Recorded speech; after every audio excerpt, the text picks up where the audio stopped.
스페셜 원 시간입니다. 이 시간에 전략과 함께 알려드릴 텐데요. 함께 해주실 분은 토마토 투자클럽의 이재필 전문가님 연결합니다. 전문가님 안녕하세요. 네, 안녕하십니까? 네, 오늘 시장 역시나 반도체 투톱을 중심으로 다시 잘 가고 있습니다. 간만 미국에서도 여러 이슈가 있기도 했고 오늘의 시장 한 줄 평이 궁금한데요. 어떻게 보실까요?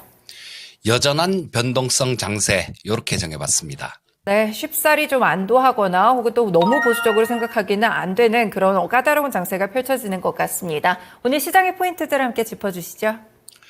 네, 어제 이 시간을 통해서 말씀드리기를 시장에 휘둘리지 말자, 이런 말씀을 드렸었는데요. 어제는 그 장마감 후에 나온 메타의 실적 전망치가 상당히 안 좋은 모습으로 나오면서 뭐 상당히는 아니죠. 뭐 시장의 기대치에 약간 충족하지 못하는 그런 모습으로 나오면서 시장에 부담을 줬는데요.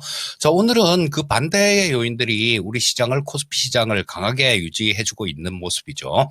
첫 번째는 일단 해외 쪽에서 요인을 찾아보면 마이크로소프트하고 그다음 구글의 모회사 알파벳이 실적 발표를 했는데요. 자, 잘 나왔습니다. 마이크로소프트의 매출은 619억 달러로 기존의 예상치가 608억 달러 정도였으니까요.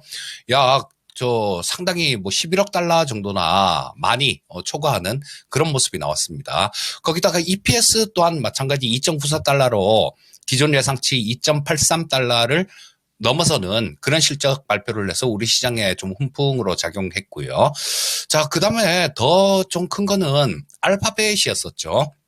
알파벳 역시 마찬가지 이 실적 부분들이 시장 예상치를 초과하는 그런 모습이 나왔는데요. 거기다가 이 알파벳은 처음에 지금 사상 처음으로 이 배당을 한다라는 그런 뉴스를 전해줬습니다. 거기다가 약 700억 달러 정도 자사주를 매입을 한다라는 얘기를 했으니까 이 미국 같은 경우는 우리나라는 자사주를 매입을 해서 그냥 들고 있지만 미국의 경우에는 자사주를 매입을 해서 소각을 하는 게 일반적이죠. 그러니까 뭐 이런 부분들이 상당히 오늘 저녁에 미국 시장에 긍정적으로 작용할 거고 또 향후에도 좀 긍정적인 그런 내용이 될 겁니다. 하지만 오늘 저녁에는 또 PC가 발표가 예정이 돼 있어요. 이 PC 같은 경우는 지금 예상치가 나오는 거는 근원물가 기준으로 헤드라인 물가는 좀 높을 겁니다. 왜냐하면 지금 유가가 많이 올라왔으니까 당연히 헤드라인 같은 경우는 높아질 거고 그 부분은 시장이 어느 정도 인지하고 있는 상황이고요. 이 근원 물가가 지금 시장 예상치대로 2.6 정도가 나와준다라면 요거는 시장이 안정되는데 많은 도움을 줄 거다라는 판단인데 이게 만약에 또 높게 나왔을 경우에는 어제 미국 쪽에서 GDP가 상당히 좀 충격적인 수준으로 나왔죠. 자, GDP 속보치가 충격적인 수준으로 나왔기 때문에 만약에 이 PC 물가가 높아질 경우에는 미국의 스태그플레이션 우려감들을 얘기하는 목소리가 좀 더 커질 수 있습니다. 자, 이 부분 좀 유념해서 보시면 될 것 같고요. 자, 오늘 우리나라 시장은 미국 빅테크 기업들의 실적 발표가 긍정적으로 작용한 거에다가 플러스 이런 기업 밸류 프로그램 관련해 갖고 5월 2일에 가이드라인을 발표하겠다라는 내용이 있었습니다. 지난주에 그런 얘기들을 했었죠. 배당을 좀 더 증가시키는 회사, 그런 회사에서 받는 배당금 이런 것들은 분리과세를 하겠다라는 그런 내용도 있었고요. 또 이 주주 친화적 정책들 이런 것들 취한 기업에 대해서는 법인세를 인하하는 뭐 그런 부분들도 좀 얘기를 했었습니다. 자, 요거는 일단 뭐 이렇게 세금을 바꾸는 정책은 국회 동의가 필요한데요. 아마 이 야당 쪽에서도 무턱대고 주식 투자자들이 원하는 거에 반하는 부분들은 하지 않으리란 생각입니다. 그래서 원만하게 해결책을 찾아가지 않을까 싶은 생각이 들고요. 그 다음에 어제 제가 말씀드린 섹터 중에 조선주 섹터가 있었는데 오늘 상당히 강하죠. 주식 투자가 그렇습니다, 여러분들. 이게 올라갈 때 제가 종목 상담하는 프로에 좀 많이 출연하는데 거기서 보면요. 항상 올라갔을 때 막 이렇게 쫓아가신 분들, 이런 분들이 굉장히 크게 고생을 해요. 어제 조선주 같은 경우는 상당히 좀, 많이 빠진다. 야, 이거 추세 자체가 아래로 빠지는 거 아니야라는 의심이 들 정도로 상당히 좀 급락을 하는 모습이었는데요. 자, 이 조선주 같은 경우는 실적 부분들이 뒷받침되기 때문에 이렇게 조정받는 구간들, 이런 구간에서는 매수 기회가 되는 거죠. 자, 그래서 또 오늘 또 뭐 현대중공업 차트를 열어놨는데요. 9%씩 이렇게 올라왔습니다. 말씀드렸듯이 쫓아가면 안 좋아요. 쫓아가면 안 좋고 주식은 어떤 종목이든 간에 싸게 사야 됩니다. 자, 뭐 요런 조선주 섹터들도 마찬가지로 좀 조정받는 구간들, 이런 구간들이 있으면 노려보면 좋겠다. 뭐 요런 생각이고요. 시장에 대해서는 그렇습니다. 어제도 좀 말씀드렸던 부분이에요. 연기금의 수급들, 이런 부분들을 말씀드리면서 시장은 어느 정도 하방 경직성은 갖출 것이다라는 말씀을 드렸는데요. 여기 보시게 되면 많이 연기금 쪽에서 지금 최근 들어서 많이 매수를 하고 있죠. 자, 여기 수급입니다. 자, 시장이 흔들릴 때마다 매수를 하고 어제도 마찬가지 제가 방송할 때 당시에는 매도였습니다. 근데 주가가 좀 빠지니까 연기금 쪽에서 매수가 들어왔어요. 오늘도 마찬가지 한 680억 정도 연기금에서는 매수를 하고 있습니다. 이런 부분들은 시장의 안전판 역할을 할 수 있으니까 시장에 대해서 너무 위축되거나 그러지는 않았으면 좋겠습니다. 네, 이렇게 또 시장에 대한 해석들 함께 들어봤는데요. 어제도 좀 예고를 드렸고 시장에 대해서는 어느 정도 하방 경직성을 잡기도 했었고 변동성 장세가 좀 이어지고 있다는 말씀을 주셨지만 역시나 조정받는 구간에서 매집해야 되는 섹터에 대해서도 힌트를 함께 들어봤습니다. 그러면 전문가님 오늘장 좀 설명해 주실 섹터는 어떤 쪽에서 준비를 하셨을까요? 예, 반도체, 로봇, 방산 이렇게 정해봤습니다. 네, 반도체와 로봇 어제 이어서 오늘까지 들어보고요. 그리고 방산 섹터, 최근에 또 수주와 관련돼서 모멘텀들이 많은데 함께 들어보겠습니다. 네, 첫 번째로 역시나 주도주들 가운데서 반도체는 빼놓을 수가 없는 것 같습니다. 간밤에 빅테크 실적에서도 어느 정도 연결고리가 생기는 것 같고요. 특히나 투톱 종목들 또다시 좀 달려가는 모습인데 반도체 섹터 한 줄 평은 어떻게 보실까요? AI 기업을 보라 이렇게 정해봤습니다.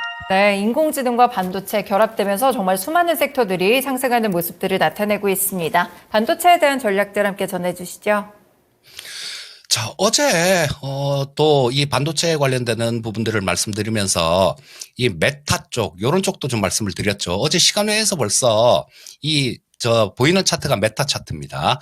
여기 122평선까지 빠졌으니까 양선을 그릴 가능성이 많다라는 말씀을 드렸는데요. 자, 그런 형태로 좀 나오고 있습니다. 여러분들 이 메타의 실적을 갖고 제가 이게 과연 우리나라 반도체 업종의 악재일까 이런 말씀을 드렸었는데요. 악재가 아니다라는 말씀을 드렸었죠. 자, 이거 메타가 실적이 뭐 전망치가 그렇게 지금 기존 시장 예상치보다 조금 안 좋게 나왔다라는 거, 그 부분은 결국 우리 투자를 많이 할 거예요라는 데서 기인한 겁니다. 자, 그렇게 되니까 이 반도체 강세는 AI 투자 확대에 따라서 이렇게 올라온 거니까요. 메타 같은 기업이 투자를 늘리겠다라는데 반도체를 더 많이 사다 쓰겠다는데 나쁠 게 없는 거죠. 자, 그리고 또 이 메타 말고 또 다른 부분들도 있었죠. 알파벳인데요. 이 알파벳이 또 그런 발표를 했습니다. 애리조나주에다가 15조 원 규모의 데이터 센터를 증설하겠다라는 그런 발표를 했어요. 자, 이거 지금 뭐 반도체가 끝난 거다라면 이들이 투자를 하는 거, 이거는 어떻게 해석을 해야 됩니까?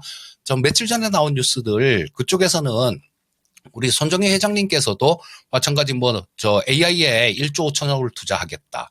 그리고 알파벳도 마찬가지. 알파벳은 굉장히 큰 규모죠.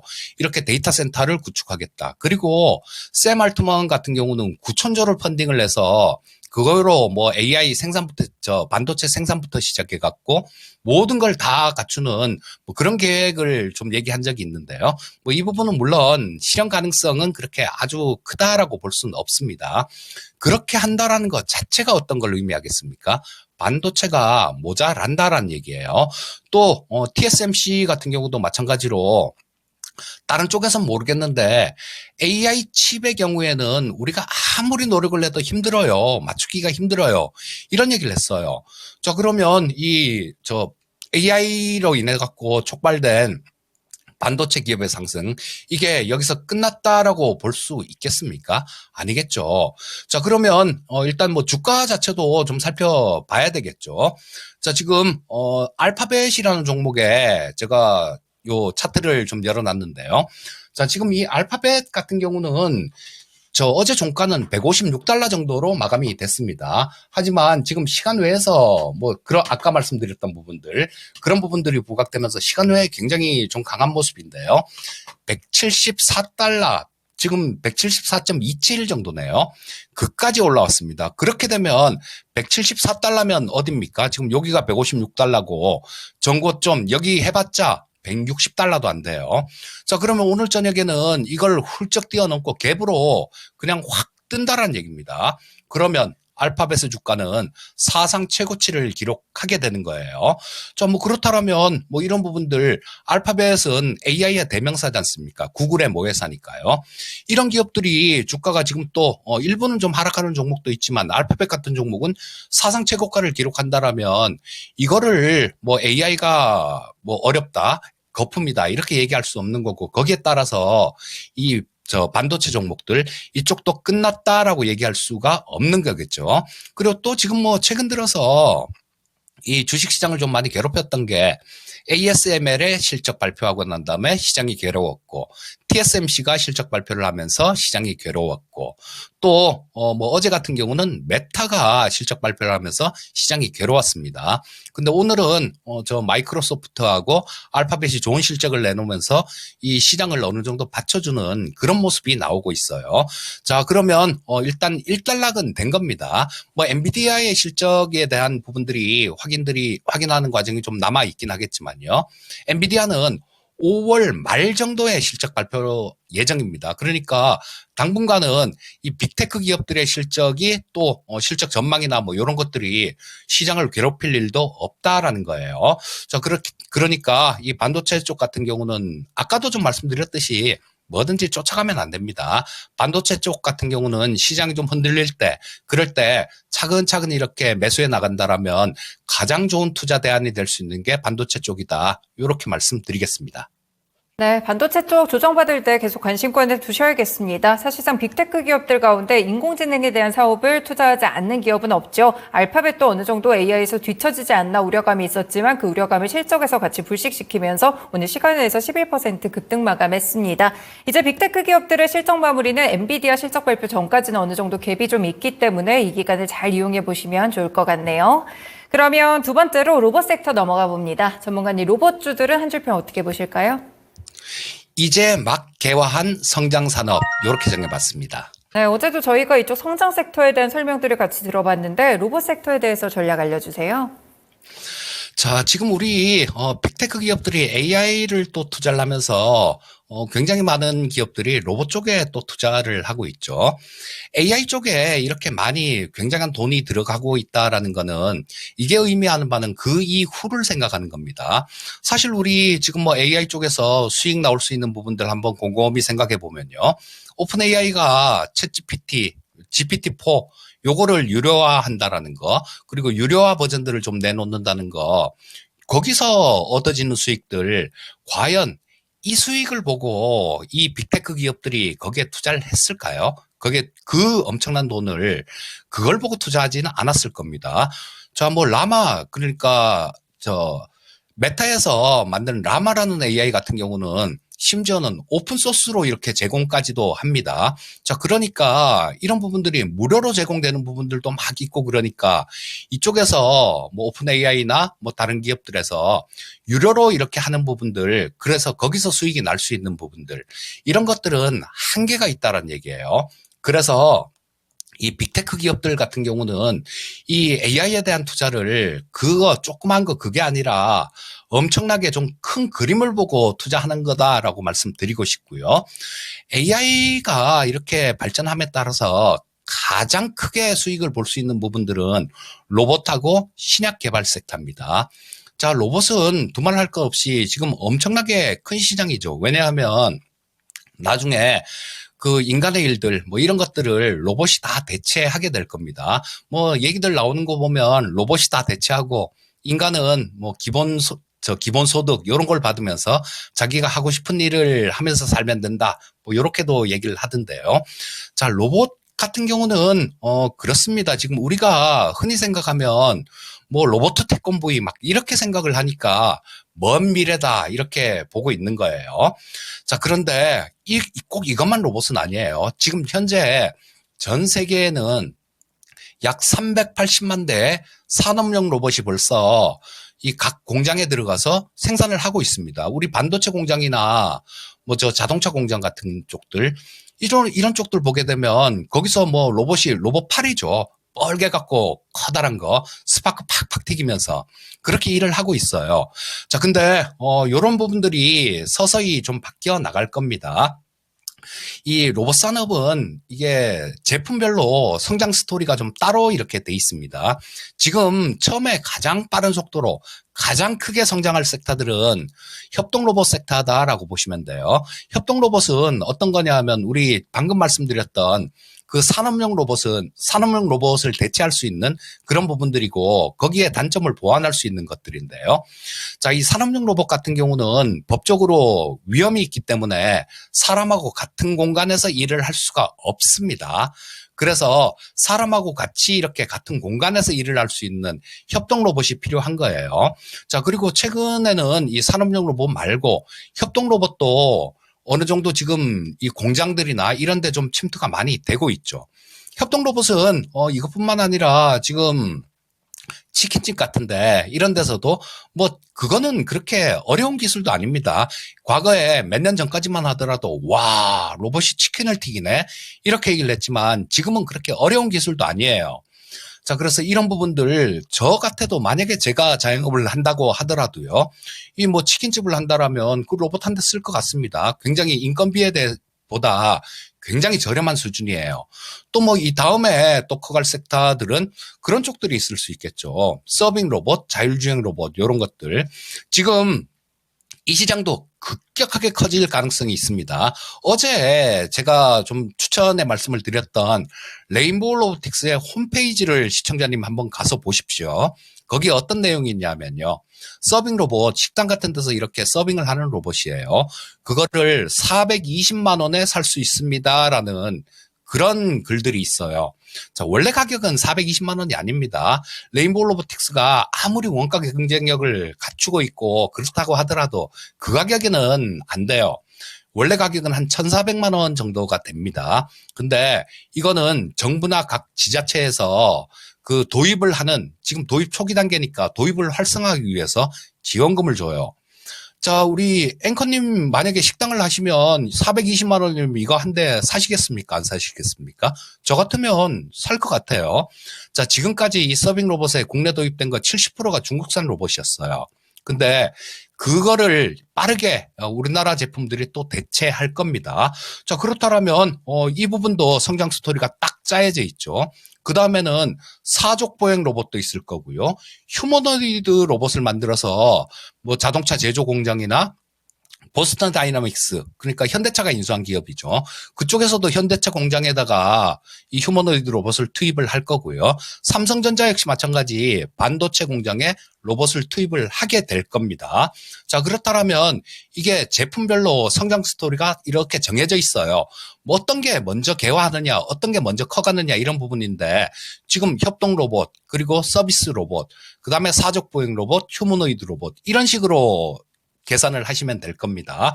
자, 그래서 여러분들 대시세는요. 시대의 변화에 의해서 탄생하는 겁니다. 과거에 네이버라는 종목이 400배가 올라온 것도 다 시대의 변화였었고요. 최근 들어서 에코프로라는 종목이 2015년도부터 500배가 올라온 것도 전부 다 시대의 변화에 의해서 그렇게 된 거였어요. 이 로봇 섹터 같은 경우는 똑똑한 종목을 잡아서 길게 아주 장기로 들고 간다라는 생각하면 정말로 훌륭한 투자처가 된다라는 생각입니다. 역시나 성장 섹터들 가운데 시대의 변화를 읽었을 때 로봇주 만한 것이었습니다. 어제도 레인보우 로보틱스 추천 종목으로 들어보기도 했었는데요. 좋은 종목을 잘 고르셔가지고 장기적인 시각으로 수익을 내보시면 좋을 것 같습니다. 종목 하나만 질문 드릴게요, 전문가님. 오늘 엔젤 로보틱스가 보호예수 물량 때문에 좀 하락하고 있는데 이 종목 되게 새내기 주잖아요. 이 종목에 대해서는 시각 어떻게 보실까요? 상장되고 1년 미만 종목들은 매매를 안 하시는 게 좋습니다. 엔젤 로보틱스 같은 경우는 웨어러블 로봇을 만드는 기업인데요.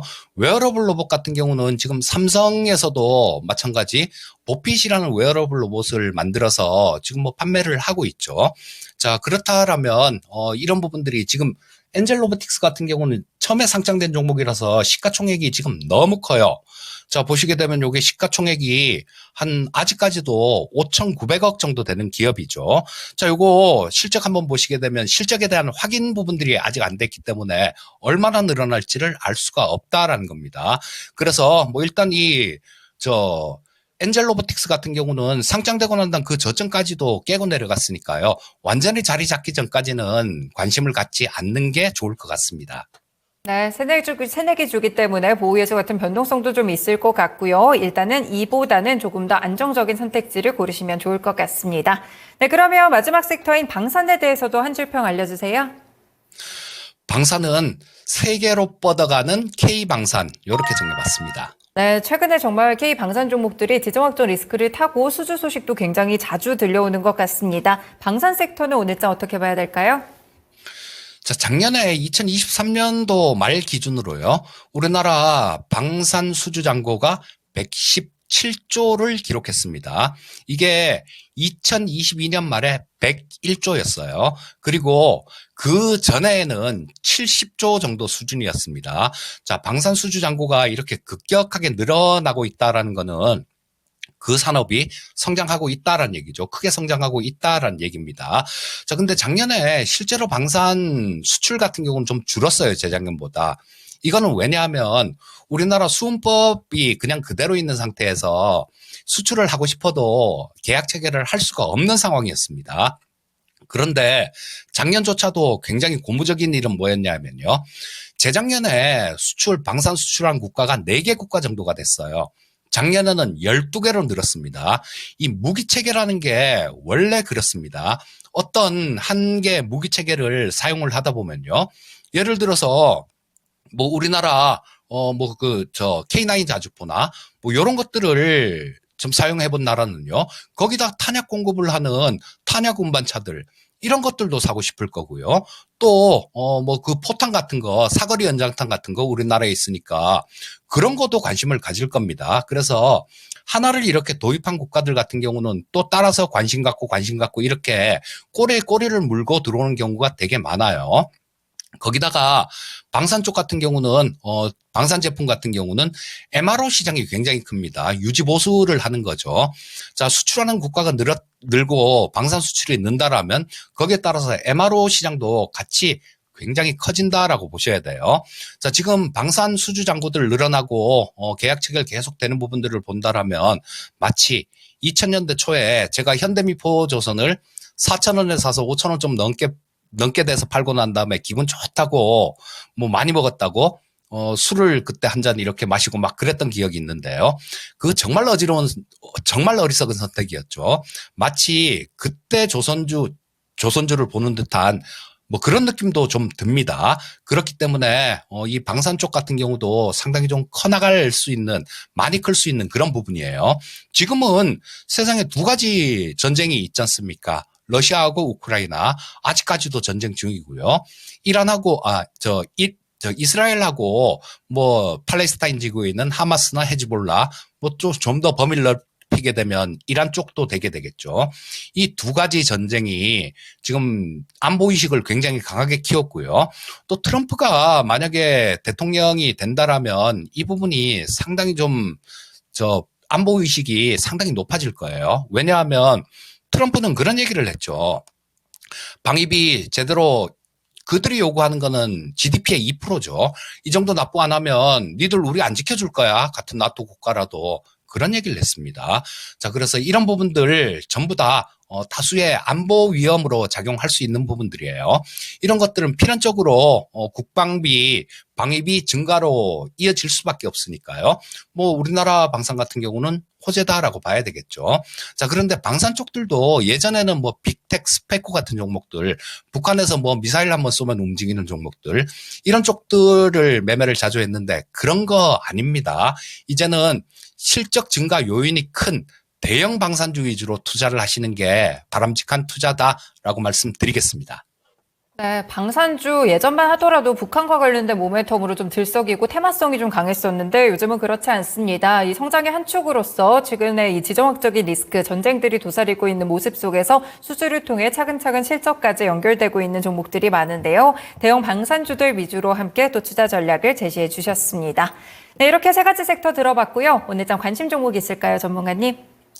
LIG 넥스원입니다. 네, 마지막에 전략 주셨던 방산 쪽에서 이어가 봅니다. LIG 넥스원 어떤 포인트 짚어볼까요? 자, 이 LIG 넥스원은 뭐 천궁이나 형궁, 비궁 같은 유도미사일을 주로 만드는, 유도무기를 주로 만드는 그런 기업이죠. 천궁은 간략하게만 설명드리면 천궁은 위에서 공중으로 날아오는 거, 전투기나 뭐 미사일 같은 거 날아오면요, 그걸 요격하는 미사일입니다. 그리고 형궁 같은 경우는 지금 우크라이나에서 초기에 상당히 활약을 많이 했던 게 제블린이라는 대전차 미사일이었어요. 자, 그게 지금 러시아의 그 전차를 상당히 많이 이렇게 파괴를 했는데요. 그거보다 우리나라 LIG 넥스원에서 만든 형궁이 훨씬 더 성능이 좋습니다. 그리고 가격도 훨씬 싸요. 자, 요런 무기들. 그리고 비궁 같은 경우는 대한무기인데요. 뭐 요거는 땅에서도 쏠 수 있고 배에서도 쏠 수 있고 공중에서도 쏠 수 있는 그런 무기입니다. 요런 유도무기들의 명가다 이렇게 보시면 될 거고요. 자, 지금 뭐 얼마 전에 이게 여기 상한가를 친 적이 있었죠. 12월 달에. 자, 이때 어떤 뉴스가 있었냐면 미국의 고스트 로보틱스라는 기업을 인수하기로 했다라는 그런 뉴스가 있었어요. 이 고스트 로보틱스는 사족보행 로봇을 만드는 기업인데요. 미국 공군에 사족보행 로봇을 직접 공급하는 그런 기업이기도 합니다. 자, 요 인수가 되는 부분들은 6월 달쯤 되면 아마 결정이 나지 않을까 싶은 생각이 들어요. 확정이 되지 않을까 싶은 생각이 듭니다. 그래서 그런 모멘텀들이 있고요. 7월 달에 또 한 가지 모멘텀이 있어요. 7월 달에는 뭐냐면 림팩이라는 이 글로벌 국가들이 전부 다 모여갖고 하는 최대 규모의 그 해상 훈련이다라고 보시면 됩니다. 여기에서 비궁이라는 대한미사일, 아까 잠깐 설명을 드렸었죠. 비궁이라는 대한미사일을 이렇게 시험 사격을 할 겁니다. 그런데 이 비궁 같은 경우는 지금 미국에 수출을 타진을 하고 있어요. 자, 이 7월 달에 이 비궁 실사격이 있는데 여기서 뭐 그렇게 좀 괜찮은 그런 성적이 나온다라면, 근데 뭐 이거 실험했을 때는 굉장히 우수한 성적이 나왔고요. 미국에서 뭐 어느 정도 심사도 한 상태입니다. 그래서 여기서 7월 달에 림팩 훈련에서 제대로 성능이 나오면 이게 미국 시장에 진출할 가능성이 굉장히 크다라는 얘기예요. 미국 쪽에 진출한다라는 건 의미는 전 세계에 이 무기는 정말로 좋은 무기야라는 그런 확정 도장을 받는 거다라고 보시면 됩니다. 자, 이런 부분들이 있으니까 뭐 지금 조정받는 구간, 이런 구간에서 한번 노려보시면 상당히 좋은 투자처다라는 생각이고요. 목표가는 한 18만 원 정도 제시해드리면 될 것 같은데 요거는 뭐 그렇게 길지 않은 시간 내에 뭐 말씀드리는 거고요. 이걸 좀 시간을 갖고 보신다라면 19만 1,000원 저기 고점 찍었죠. 저거 돌파할 수 있다라고 보니까요. 뭐 거기 성향에 맞춰서 잘 투자하시면 되겠습니다. 네, 오늘장 관심 종목 방산과 로봇 하나씩 다리를 걸치고 있는 LIG 넥스원에 대해 들어봤습니다. 목표가 18만 원으로 단기적으로 10% 정도 수익 전략이고요. 장기적으로 봤을 때는 고점 돌파 가능해 보이니까요. 함께 전략 짜보시면 될 것 같습니다. 네, 전문가님 오늘 말씀 여기까지 듣겠습니다. 고맙습니다. 예, 감사합니다. 네, 지금까지 스페셜 원 시간이었습니다. 토마토 투자클럽의 이재필 전문가와 함께했습니다.